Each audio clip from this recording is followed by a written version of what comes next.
আচ্ছা, আপনারা একটা সত্যি কথা বলুন তো, আজকের যে সুতপাকে আমরা দেখতে পাচ্ছি সেই সুতপাকে কি আপনারা চেনেন?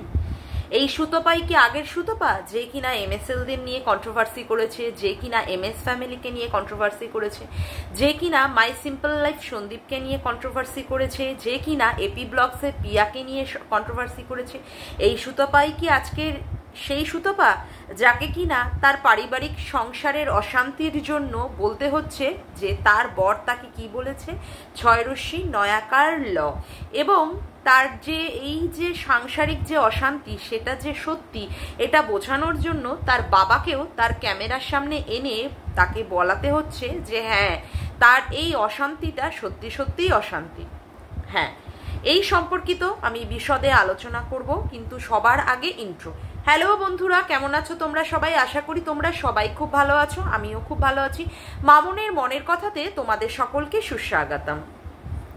আমি যখন এই কন্ট্রোভার্সি লাইনে এসেছি, আমি সেই সুতপাকে আমি দেখেছি যার মধ্যে ভয়ঙ্কর পরিমাণে একটা তেজ, ভয়ঙ্কর পরিমাণে একটা কি বলবো, তার মধ্যে একটা মানে ঔদ্ধত্য, ভয়ঙ্কর পরিমাণে তার মুখের ভাষা না সংযত করে কন্ট্রোভার্সি করা। না, তা আপনারা আমাকে বলতে পারেন তুমি কি কন্ট্রোভার্সি জগতে এসে মুখের ভাষা ভালো করে বলো? না, আমিও ভালো করে বলি না, কিন্তু ওর মতো এতটাও হিংসাত্মক মনোভাব হয়ে গিয়েও আমিও এতটাও ভিডিও করি না। আর তারপরে হচ্ছে কি, ওর ভিডিওর মধ্যে বেশিরভাগ সময় থাকতো যেটা হচ্ছে কি ভিডিও বহির্ভূত, যেটাও এমএসএলদের এগেনস্টে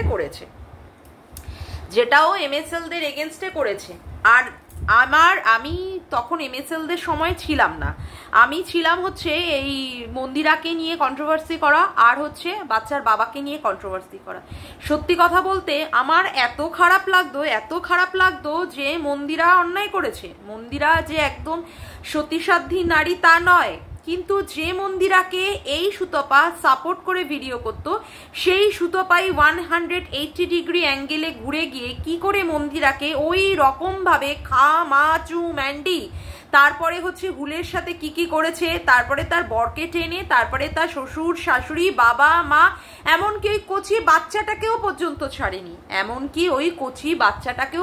ছাড়েনি। বারংবার ইঙ্গিত দিত, কি বারংবার ওই পরকীয়াকেই ইঙ্গিত দিত, মানে পরকীয়াকেই প্রমোট করতো।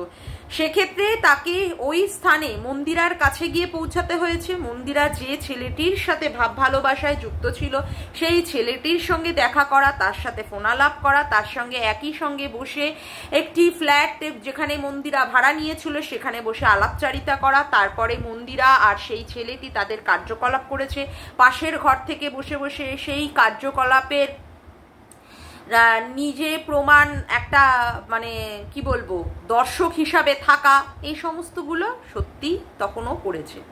তারপরে এই বাচ্চার বাবার ক্ষেত্রেও বাচ্চার বাবা বেচু দীর্ঘকাল ধরে কি করেছে, সেই নাকি বাচ্চার মাকে বেচে খেয়েছে, বাচ্চার মায়ের কোনো দোষ নেই, এমনকি এমনভাবে অভিশাপ দিয়েছে যে এই রকম স্বামীর থেকে তোর বিধবা থাকা ভালো। এই যে শব্দটা, যে আমরা কন্ট্রোভার্সি ক্রিয়েটাররা, হ্যাঁ এখানে কন্ট্রোভার্সি করব, কন্ট্রোভার্সি কথাটার মানেই হচ্ছে সমালোচনা করা, কিন্তু সমালোচনা করতে গিয়ে এমন কিছু শব্দ আমরা ব্যয় করব না যেটা হয়তো ভবিষ্যৎকালে তার এফেক্ট পড়তে পারে।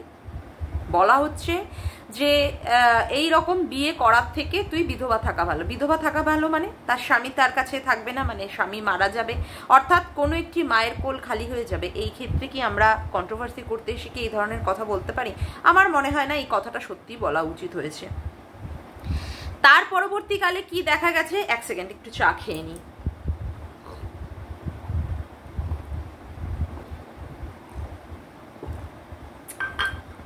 তার পরবর্তীকালে আমি দেখেছি যে প্রিয়া কি করেছে, এপি ব্লগসের প্রিয়া। সত্যি বলতে মেয়েটিকে আমার খুবই ভালো লাগে, এখনো পর্যন্ত ভালো লাগে। হ্যাঁ, ও কিছু কিছু ক্ষেত্রে একটু হটকারী হয়ে যায়, কখন কি করবে ওর কিছুই মাথায় ঠিক থাকে না। এই বাড়ি করছে, এই খামার বাড়ি করছে, এই গাড়ি কিনছে, এই বাথরুম করতে যাচ্ছে, এই ছেলে ট্রিটমেন্ট করাতে যাচ্ছে, মানে সবই হচপচ। একটা কাজ শেষ হতে না হতে আবার কি করছে আর একটা কাজ। মানুষই একটা কাজ আগে শেষ করে, হাতের কাজ, তারপরে গিয়ে আর একটা কাজ ধরে।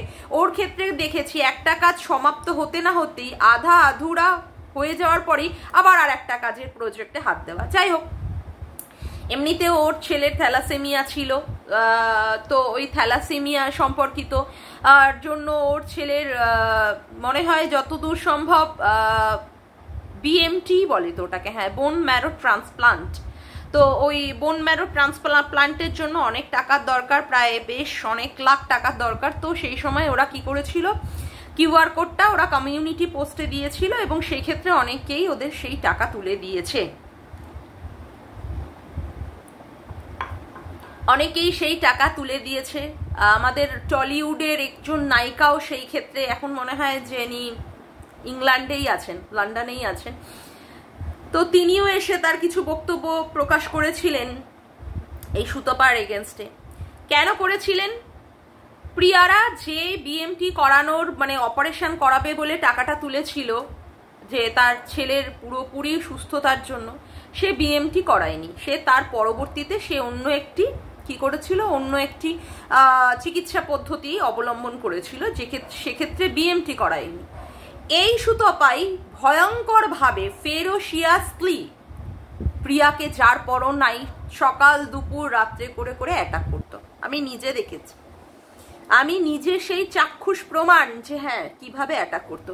তোমাকে টাকা ফেরত দিতে হবে, যে টাকাগুলো তুমি তোমার ছেলের চিকিৎসার নাম করে লুটেছো, হ্যাঁ এই শব্দটাই বলতো সুতপা। তুমি লোকের টাকা জালিয়াতি করেছো, তুমি লোকের টাকা লুটেছো। সত্যি কথা বলতে এমন ভাবে প্রিয়াদেরকে বলতো, আমার নিজের সারা শরীর জ্বলে উঠতো, আমার নিজের সারা শরীর জ্বলে উঠতো যে আমি যদি প্রিয়া হতাম তাহলে আমি কি করতাম, এরকম দিনের পর দিন। তারপরে প্রিয়ার বর অভিজিৎকে নিয়েও সে এই হয়েছে, ওই হয়েছে, সেই হয়েছে। প্রিয়ার বর মনে হয় কোনো একটি ক্ষেত্রে তার বন্ধু বান্ধবদের ক্ষেত্রে হয়তো বা কাউকে সাহায্য করতে গিয়েছিল, বন্ধুকে, তার বউ মানে পালিয়ে যাওয়ার ক্ষেত্রে, এরকম কিছু একটা সামহাউ হবে। তো সেই ক্ষেত্রে মনে হয় প্রিয়ার বরকে মনে হয় থানায় ডেকে ঠেকে রাখা হয়েছিল, বা একদিন মানে জেল হেফাজতে থাকতে হয়েছিল। সেই সম্পর্কিত নিয়ে প্রিয়াকে কিভাবে কটাক্ষ, ইস ছি ছি ছি ছি ছি।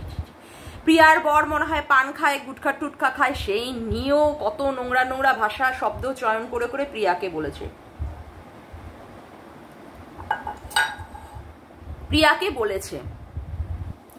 মানে আমি দেখেছি পজিটিভ তাদেরকে নিয়েই করেছে যারা কিনা পরকিয়া করেছে, আর যারা পরকিয়া করেনি তাদেরকে নিয়ে এমন কন্ট্রোভার্সি নেগেটিভ লেভেলে করেছে যে শব্দ কোথায় কি উচ্চারণ করছে সেটাও সে ভাবেনি।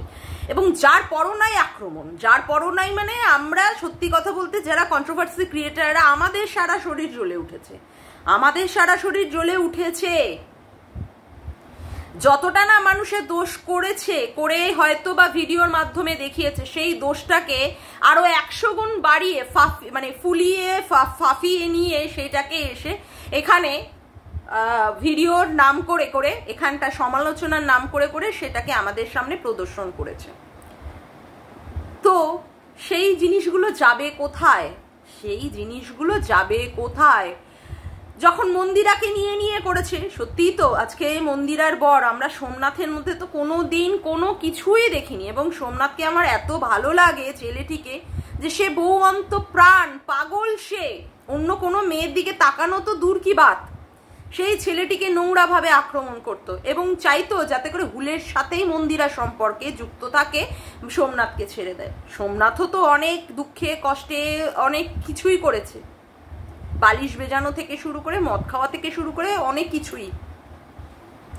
তারপরে এই বাচ্চার বাবাকে নিয়ে কি নোংরা কন্ট্রোভার্সি, ছি ছি ছি ছি ছি, বেচু অকর্মণ্য অপদার্থ, অমুক তমুক, তোর দাঁত উঁচু, তুই অমুক করিস, হ্যাঁ করিস, যাই হোক, মানে বলার মানে সবারই মনে আছে সেই সব নিয়ে। তা আজকে সেইগুলো কেন হবে না বলুন তো ওর নিজের জীবনে, বলতে পারেন? আজকে তো সেই জায়গাগুলো আবার ফেরত এসেছে। এই যে প্রিয়াকে, হ্যাঁ অবশ্যই প্রিয়াকে লোকে টাকা দিয়েছে, ও হয়তো টাকা দিয়েছে, কিন্তু ও মানুষকে এমন ভাবে খেপিয়ে তুলেছিল যে প্রিয়া বিএমটি না করে অন্য কেন ট্রিটমেন্ট করছে, সেই যারা যারা টাকা দিয়েছিল তাদের সেই টাকা ওকে তুলে দিতে হবে, এমন ভাবে জনগণকে খেপিয়ে তুলেছিল। লোকে গিয়ে প্রিয়ার ওখানেও গিয়ে কমেন্ট করতো যে তুমি আমাদের যা টাকা আমরা দিয়েছি সেই টাকা তুলে দাও। প্রিয়া তো আর লোকের বাড়িতে গিয়ে কাউকে জোর করিয়ে টাকা তোলায়নি, প্রিয়া তার ছেলের চিকিৎসার জন্য একটা কিউআর কোড দিয়ে দিয়েছিল, বলেছিল আপনারা যে যা পারেন 50 টাকা করে হলেও সাহায্য করেন। তাতে করে মানুষ সহানুভূতিশীল হয়ে সেই টাকা দিয়েছে। এই টাকা দেওয়ার পরও যদি কেউ টাকা চায়, আমি তো বলবো সেই টাকা দেওয়ারই দরকার নেই, সেই টাকা দেওয়ারই দরকার নেই। এটা একটা ছোট মন মানসিকতার পরিচয়। আমি টাকা দেব না, কিন্তু আমি সেই টাকা দিয়ে ইন রিটার্নে নেবো, তাহলে আমার যে কত বড় মন মানসিকতা সেটা তো আমার বোঝাই যাচ্ছে, তাই নয় কি? কিন্তু এই সুতপা কিন্তু করেছে। আজকে যখন আমি এই ম্যাডামকে দেখছি, মানে বাচ্চার বাবার লিগাল অ্যাডভাইজার ম্যাডামকে শুনছি যে হ্যাঁ সুতপাকেও বলছে তোকে এই সবার সব টাকা ফেরত দিতে হবে, কারণ সুতপাও তো কিউআর কোডের মাধ্যমে টাকা তুলেছে। কোথাও না সত্যি কথা বলতে মনেই হচ্ছে যে ওর কর্মফলই আবার পুনরায় ব্যাক করেছে, প্রত্যাবর্তন করেছে, কারণ ও তো মানুষের সাথে এরকম করেছে। হ্যাঁ, কিন্তু ম্যাডাম যে কথাটা বলেছে সেটাতে আমার ঘোরতর আপত্তি আছে। কি আপত্তি আছে?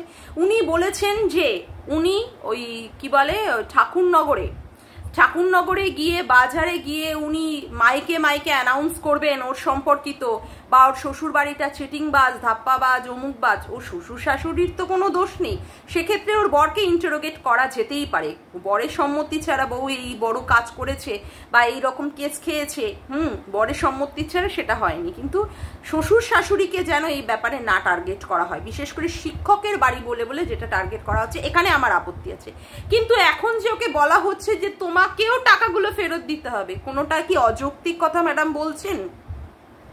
অযৌক্তিক তো নয়। কালকে যেটা ম্যাডামের লাইভ দেখেছি, আর 96,000 টাকা তুলে মানুষকে এত কিছু করতে পারে। কত টাকা সে বছর বছর ইনকাম করেছে, কত টাকা, কত বছর ধরে সে ইউটিউব করছে, কত বছর ধরে।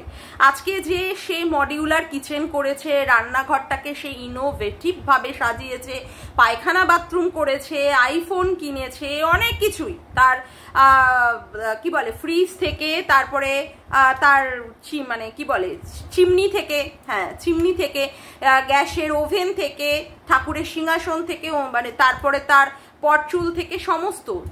আচ্ছা আপনারা বলুন তো একটা কথা, একটা মেয়ে সংসারী, সে তার বরের সঙ্গে সমানভাবে তালে তাল দিয়ে চলছে, প্রত্যেক মাসে তার বরের জল মানে টাকায় তার জল গরম হয় না, তার মানে তাকে প্রত্যেক মাসে মাসে সংসারে কন্ট্রিবিউট কিছু না কিছু হলেও করতে হয়। তারপরেও সেই মেয়েটা কত টাকা জমাচ্ছে, সেক্ষেত্রে সে এত টাকা মানে অকাতরে সে খরচ করতে পারছে, হ্যাঁ অকাতরে খরচ করতে পারছে। এর আগেও একটা ফোন কিনেছিল যতদূর সম্ভব 2024-এ, ওই কি বলে অ্যাস্ট্রোলজারের কাছে যাওয়ার আগে, আইফোন প্রো ম্যাক্স ট্যাক্স এরকম কিছু কিনেছিল, 13 বা 14-এর আইফোন প্রো ম্যাক্স। যাই হোক, আমি সঠিক আমি ভুল হলেও হতে পারি, আমাকে প্লিজ একটু কারেকশন করে দেবে। তারপরেও আবার কি করলো, তারপরেও আবার এই কিছুদিন আগে 10-15 দিন আগেও আবার একটা কি কিনলো, আবার একটা আইফোন কিনলো অ্যাপেলের। তার মানে সে শুধু তার নিজস্ব জমানো টাকা দিয়ে এত কিছু করে যাচ্ছে, এত কিছু তার কি করে সম্ভব হচ্ছে? তার বরেরই বা ইনকাম কত, কি এমন ইনকাম আছে তার বরের? তার বর তো কাজ করে ওই সামান্য ওই ইসে না শপিং মলে, কতই বা টাকা ইনকাম আছে যে সেই টাকা দিয়ে সে করছে। 96,000 টাকা সে যে বলছে, সত্যিই কি 96,000 টাকা? না, আমি এই সম্পর্কিত সত্যি কথা বলতে কোনো রকমের মানে কোনো ঠোস হিসাব মানে সাবুত হিসাবে আমি বলতে পারবো না যে হ্যাঁ সত্যিই ও 96,000 টাকাই উঠেছে, না ওর 20 লক্ষ টাকাই উঠেছে। কিন্তু ও যেভাবে আমাদের কাছে এই সমস্ত জিনিসগুলো আনছে বা এনেছে, তাতে করে প্রমাণিত যে ওর 96,000 টাকা অ্যাটলিস্ট ওঠেনি। তবে হ্যাঁ 10 লাখ টাকাই উঠেছে কিনা সেই সম্পর্কিতও আমার সন্দেহ আছে, 10 লাখ বা 20 লাখ সম্পর্কিত। এখন কথা হচ্ছে এই জিনিসগুলো ওর ক্ষেত্রেই বা কেন হচ্ছে? কারণ কি, ও তো এই কাজগুলো করেছে, ও তো এখান থেকে কিউআর কোড দিয়ে টাকা তুলেছে, ও তো কেউ বাচ্চার নাম করে টাকা তুলুক বা অমুক করুক, তাকে তো দিনের পর দিন খোঁচা দিয়ে দিয়ে দিয়ে দিয়ে তাকে টাকা ফেরত দিতে হবে করে করে অতিষ্ঠ করে তুলেছে। আজকে সেইগুলো ওর পিছনেই ফেরত এসেছে, যে যতটা বার বাড়বে তার বাড়ন্ত লেভেল অনুযায়ী তার ততটাই শাস্তির যোগ্য হবে, তার ততটাই হবে, তাই নয় কি? আজকে আমি গীতাদির ভিডিওটা দেখলাম, গীতাদিও বলছে যে না, ওর বর নাকি এই কথাটা বলতে পারে, 6 রশ্মি 9 আকার ল। এবং আমি দেখলাম ওর বাবাকে, না আমার ওর বাবার সম্পর্কে সত্যি কথা বলতে মানে খারাপ মন্তব্য আমি করতে পারবো না, ভদ্রলোককে আমার খারাপ লাগে না, আর সত্যিই তো একটা বয়স্ক মানুষের সম্পর্কে আমি কেন খারাপ কথা বলবো। কিন্তু আজকে ভাবুন তো, আজকে তার বাবাকেও এসে আজকে ক্যামেরার সামনে বলতে হচ্ছে যে না এটা মিথ্যে না, এটা ভিউজের জন্য করা হচ্ছে না, এইরকম অশান্তি নাকি মাঝে মাঝেই হয় তারা স্বামী স্ত্রীতে মিলে, মানে অর্থাৎ সুতপার বাবা মাকে গিয়েও নাকি এই ধরনের সমস্যা গিয়ে সমাধান করে দিয়ে আসতে হয়। তাহলে তো আমি বলবো বরটা মিচকে শয়তান, বরটা হচ্ছে হাড়ে হারামি, বজ্জাতের জাত, ঝাড় মানে ঝাড়ের ঝাড় হারামি, ঝাড়ের ঝাড় শয়তান, ঝাড়ের ঝাড়। এইরকম ভাবে ভেরু দাদা নো নমস্কার, এখন তো এটা বলতেই হচ্ছে রিম্পার কথা অনুযায়ী, রিম্পার কথা অনুযায়ী ভেরু দাদা নো নমস্কার বলতেই হচ্ছে। বাপরে বাপ, দক্ষিণেশ্বরে আমি সুতপাকে প্রশ্ন করতে গেছি আর সুতপাকে গ্রিট করতে গেছি, যেহেতু ওর জন্মদিন ছিল, ভেরু দাদা এসে আমার কাছে এরকম ভাবে নমস্কার করে বলল এখানে কোনো কিছু সিন ক্রিয়েট করবেন না। তা আমি সেই সময় বললাম আমি এসেছি ওকে জন্মদিনের উইশ করতে, আমি দুটো কথা বলতে এসেছি, আপনি কেন মাঝখান থেকে আমাদের বাধা দিচ্ছেন? আমরা মহিলারা দুটো কথা বললেই বা আপনার আপত্তি কোথায়? তখন ভেরু দাদা এরকম করে বললো তাই, আচ্ছা আচ্ছা তাহলে করুন করুন করুন। সত্যি কথাই, এবং এটা যে সত্যি আপনারা বিভিন্ন চ্যানেলগুলোতে ঘুরে ঘুরে দেখবেন, লাইভগুলোতে, কারণ আমি তখন ক্যামেরা করতাম না, আমি সেই সময় এই ধরনের কোনো রকমের কন্ট্রোভার্সি করতাম না। আজকে আমি সুতপাকে বলবো, সুতপা তাহলে তুমি এই মানুষটিকে তো সারা জীবন ক্লিন চিট দিয়ে গেছো, ভালো ভালো ভালো, এখন তুমি কেন এরকম বলতে বসেছো? তার মানে কি তোমার বর সত্যিই ভালো ছিল না? তাহলে তো বলতে হবে সত্যিই তোমার বরকে তুমি যেইভাবে প্রেজেন্ট করেছো যে হ্যাঁ সে ভালো, সে অমুক, সে তমুক, সে গলাবাজি করতে পারে না, সে অমুক করতে পারে না, এইগুলো সত্যিই তুমি লোকের ওপরে, চোখের ওপরে পর্দা ফেলে রেখে দিয়েছিলে, তাই না কি?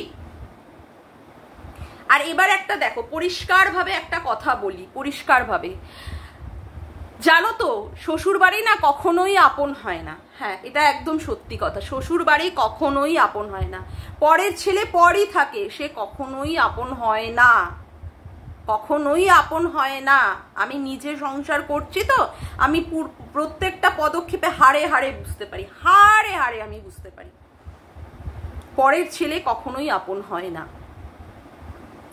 আজকে তুমি যে সমস্ত কাজগুলো করেছো, আজকে কন্ট্রোভার্সি করো বা অমুক করে করে যে সমস্ত কেস খামারি খেয়েছো, এতে করেও কি ভাবছো তুমি তোমার স্বামীর চোখে প্রচন্ড বড় মহান বা অনেক বড় উঁচু কিছু পোস্টে পৌঁছেছো টাকা ইনকাম করার মাধ্যমে? তার চোখে না তুমি আরো ছোট হয়ে গেছো, আরো খাটো হয়ে গেছো। এমনিতেই আমি জানি, যতদূর শুনলাম গীতাদির কাছে, যে তোমার শ্বশুর শাশুড়িও নাকি তোমার সঙ্গে সেই রকম ভাবে কোনো ভালো সম্পর্ক ছিল না, মাখো সম্পর্ক ছিল না, আবার দা কাটারিও সম্পর্ক ছিল না, কিন্তু ওই তোমার দেখাতে হবে মানুষের সামনে, তার জন্য তুমি দেখিয়েছো। হতেই পারে, আর সম্পর্ক সব ছেলের বউয়ের সাথে যে শাশুড়িদের সাথে সম্পর্ক ভালো হয় এরকম নয়, হতেই পারে, কিন্তু সেই বাড়িতে বসে বসে তুমি এই রকম ভাবে কন্ট্রোভার্সি করে টাকা ইনকাম করেছো, তারপরে আবার কেসও খেয়েছো। এই ব্যাপারগুলো কি তোমার শ্বশুর শাশুড়ি আত্মীয় স্বজন এবং ইনক্লুডিং তোমার স্বামী এ কি ভালো চোখে নিয়েছে? তোমার এখানে বোঝার ভুল সুতপা, তোমার এখানে বোঝার ভুল। তোমার স্বামীকে ভাবছো তুমি ইনকাম করছো বলে তোমার স্বামী তোমাকে আপে তুলে রাখছে, কিন্তু মনের দিকে কি সত্যি আপে তুলে রেখেছিল? যদি আপে তুলে রাখতো তাহলে কি এই এত বড় নোংরা একটা শব্দ ছয় রশ্মি নয়াকার লয় এই কথাটা বলতে পারতো? এই কথাটার আমি ঘোরতর বিরোধী, ভীষণ আত্মসম্মানে আঘাত করার কথা। স্বামীরা অনেক কিছুই তার বউকে বলতে পারে বা বলে, এটা আমি জানি, আমি নিজেও শুনি অনেক কথাই। তোমার অনেক মুখ, তুমি প্রচন্ড পরিমাণে মানে কি ঝগড়া করতে পারো। হ্যাঁ আমার বড় আমাকে বলে, হ্যাঁ আমার মুখ আছে তো, এটা তো সত্যি কথাই। আমার মাথা গরম হলে, আমার স্বামীর সাথেও আমার ঝগড়া হলে আমাকে বলে প্রচন্ড চোপা করো তুমি। আর এই প্রচন্ড চোপা অমুক তমুক এই সমস্ত মেয়েদের না, যদি একবার পান থেকে কোনো রকমের চুন খসে না, তাহলে তাদের শ্বশুর বাড়িতে অনেক সমস্যায় তাদের থাকতে হয়, অনেক সমস্যায়। আর বিশেষ করে আমার আর তোমার মতো মেয়েরা যারা এখনো পর্যন্ত সন্তানহীনতায় ভুগছি, তাদের তো ভাই প্রত্যেকটা পদক্ষেপে পায়ে পায়ে বিপদ, পায়ে পায়ে বিপদ। সেটা আমি খুব ভালো করে বুঝেছি, খুব ভালো করে বুঝেছি। যতই স্বামীতে দেখাক ভালোবাসি ভালোবাসি ভালোবাসি, ওই ভালোবাসিটা যে কতটা লেভেল অবধি ভালোবাসি সেইটা মনে হয় এই বয়সে এসে না বোঝার কিছু নেই, না বোঝার কিছু নেই। তবে হ্যাঁ, আমার বা তোমার স্বামী যতদূর বুঝেছি এরা চরিত্রহীন নয়, এরা অন্য পুরুষের অন্য মহিলার সাথে সম্পর্ক বা ওরকম নয়। কিন্তু কোথাও আমার মনে হয় যে সন্তানহীনতাটাও কিছু অংশে কাজ করে সুতপা। আর তারপরেও কি জানো তো, তারপরেও এই যে তোমার এই কেস খামারি অমুক তমুক এইগুলোও না তোমার সংসারের বা তোমার স্বামীর উপরে প্রচুর বড় এফেক্ট ফেলেছে, প্রচুর বড় এফেক্ট ফেলেছে, প্রচুর বড় এফেক্ট ফেলেছে।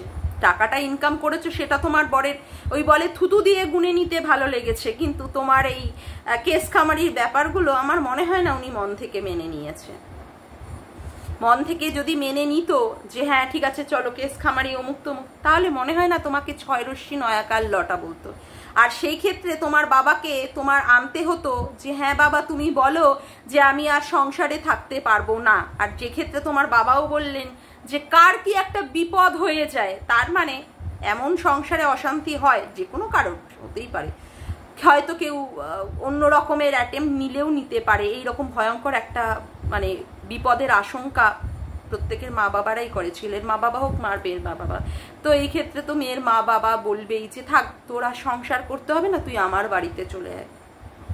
সত্যিই তো তাই, মেয়ের বিপদের থেকে, মেয়ের জীবনহানির থেকে মেয়ে তার কাছে এসে থাক, সে নিজে ইনকাম করতে জানে, সে ইনকাম করে খাক, সেটাই চাইবে। শ্বশুর বাড়িতে রাত দিন অশান্তি, ঝগড়া ঝাঁটি, ক্যাচকেচি, কলহ, এবং মা বাবাকে দৌড়াতে দৌড়াতে গিয়ে সেই কলহ সামাল দিতে হয়, সেটাই বা কোন মা বাবার ভালো লাগে, তাই না? সেটাই বা কোন মা বাবার ভালো লাগে? তবে আমি একটা কথাই বলবো সুতপা, আজকে যে তোমার জীবনে এই ধরনের জিনিস না, তোমার ভাই অনেক মাথা ঠান্ডা করে ভেবে দেখা উচিত ছিল যে কেন তোমার জীবনে এরকম। তুমি ক্যালকুলেশনে অনেক ভুল করেছো, আর তুমি যা এখন পাচ্ছ না এগুলোর তোমার কর্মা তোমার কাছে ব্যাক করেছে, কর্মা তোমার কাছে ব্যাক করেছে। তুমি নিজে চিন্তা করো, তুমি কিভাবে দিনের পর দিন তুমি এমএসএলদের কাটাছেড়া করেছো, তুমি কণিকার কত চোখের জল ফেলেছো, রাতের পর রাত মেয়েটি কতটা কষ্ট পেয়েছে। তুমি এমনি এমনি তাকে এইভাবে কন্টেন্ট বানিয়ে তার সঙ্গে কিভাবে ছেড়খানি করেছো, কিভাবে তুমি সোমনাথের চোখ দিয়ে জল ফেলেছো, কিভাবে তুমি এই কৃষাণুর বাবাকেও তুমি অপমানিত অপদস্থ করেছো, কিভাবে প্রিয়ার ছেলে যেহেতু টাকা উঠেছিল কিভাবে প্রিয়ারও চোখ দিয়ে তুমি জল ফেলেছো, মানুষদের খেপিয়ে দিয়েছে টাকা চেয়ে নাও, সে তো বিএমটি করছে না, তোমাদের টাকা তোমরা ফিরিয়ে নাও, চিটিং বাজের টাকা। তা আজকে সেইগুলো তোমার কাছে এসে ইন রিটার্ন ফেরত আসছে, এবং এইগুলো দেখে তোমার বর এমনি কেস খামারি অমুক তমুক রয়েছে, তার মধ্যে সন্তানহীনতা রয়েছে, তার মধ্যে এইসবের জন্য তোমার বর আর তোমাকে সেই জায়গায় আর স্বীকৃতি দিতে পারছে না, এবং সেই জন্য তোমাকে চরম থেকে চরম লেভেলের অপমান করছে। এবং এই জায়গাটা সুযোগ তুমি করে দিয়েছো, এই জায়গাটা সুযোগ তুমি করে দিয়েছো বলতে বাধ্য হচ্ছে। তবে হ্যাঁ, এই যে তোমার সংসার ভেঙে যাওয়া অমুক তমুক, এটা দুদিনের, এই নাটক দুদিনের চলবে। তুমি বাপের বাড়িতে যাবে, তোমার বর আবার দুদিন পরে আবার সুর করে তোমাকে বলবে চলো চলো চলো চলো চলো চলো চলো চলো, এটাই স্বাভাবিক। সেই বা কি নিয়ে থাকবে, ও যতই তোমার ওপরে রাগ করুক ভাগ করুক, এই সুতপাকেই সে পছন্দ করে, এটা তো সত্যি কথাই। এই বয়সে এসে, এখন যা তোমার বরের বয়স, এই বয়সে এসে তিনি আর কাকে পাবে বলো? তিনি ওই তোমার আমার মতো এই মুখরা সুতপাদের নিয়েই আমাদের বরেদের থাকতে হবে, বুঝলে কি না? তোমার আর আমার মতোই মুখরা সুতপাকে নিয়েই থাকতে হবে। ওই দিনের শেষে রাতের বেলায় এসে এই আমাদের মতো স্বামীদেরকে কি করতে হয় করে জানো, এসে বলে ঘরের মধ্যে না দেখতে পেলে আমার একদম ভালো লাগে না, তুমি থাকলে তাহলে শান্তি। এই রকম হয়। তবে হ্যাঁ, সুতপার ক্ষেত্রে একটা কথাই বলবো, অনেকেই বলছে যে এই কথাটা, যে সুতপার তো ফেলোপিয়ান টিউব দুটোই ওপেন হয়ে গেছে, তাহলে বাচ্চা কেন আসেনি? সেই ক্ষেত্রে কি সুতপার বরের কোনো সমস্যা? আমি এই ব্যাপারে কিছুটা জানি বলেই তাই, অনেক স্বামীদের এখানে কোনো সমস্যাই নেই, কারণ স্বামীদের সিমেন্ট টেস্ট করার পরে তাদের কাউন্টিং হয়, কাউন্টিংয়ের পরে বোঝা যায় যে তাদের ঠিক আছে কি নেই। আমার মনে হয় না ওর বরের কোনো অসুবিধা আছে। হ্যাঁ, এই ক্ষেত্রে যদি ধারণ ক্ষমতা বলুন বা অমুক বলুন, মানে অনেক সময় ওর মানে ভেতরে গিয়ে হয়তো বা জাইগোট তৈরি হচ্ছে না, যেটাতে শুক্রাণু আর ডিম্বাণু মিলিত হওয়ার ফলে বয়সটাও একটা ফ্যাক্টর হিসাবে কাজ করে। তো এই ক্ষেত্রে আইভিএফ ছাড়া আর কোনো রকমের ট্রিটমেন্ট নেই। যদি সুতপাকে বাচ্চা নিতেই হয়, তো আমি সুতপাকে একটাই সাজেস্ট করব, সুতপাকে you should go for IVF, otherwise you won't be able to get baby, I have to say. তো সেটাই বলবো, you should move for IVF. যাকগে, আজকের মতো আমি ভিডিওটা এখানেই শেষ করলাম। আমার ভিডিওটা যদি ভালো লেগে থাকে তবে অবশ্যই একটি লাইক করো, কমেন্ট করো, শেয়ার করো, আর চ্যানেলটিকে বেশি বেশি করে সাবস্ক্রাইব করে রেখো, আর অল নোটিফিকেশন বেলটিকেও অন করে রেখো এই রকম নতুন নতুন ভিডিও পাওয়ার জন্য। আজকের মতো আসি বন্ধুরা, আবার দেখা হচ্ছে একটি নতুন ভিডিওতে। Bye, tata.